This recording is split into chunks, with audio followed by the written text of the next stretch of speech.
بسم اللہ الرحمن الرحیم۔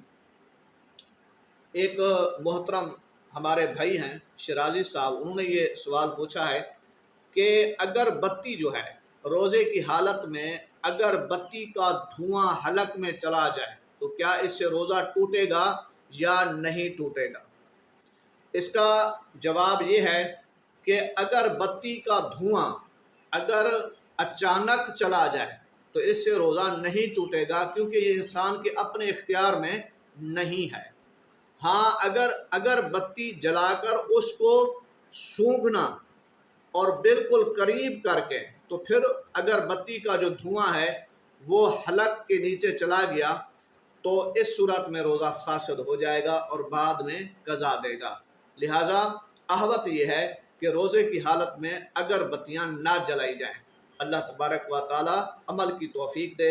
آمین آمین بجاہ نبی الآمین صلی اللہ تعالی علیہ وسلم۔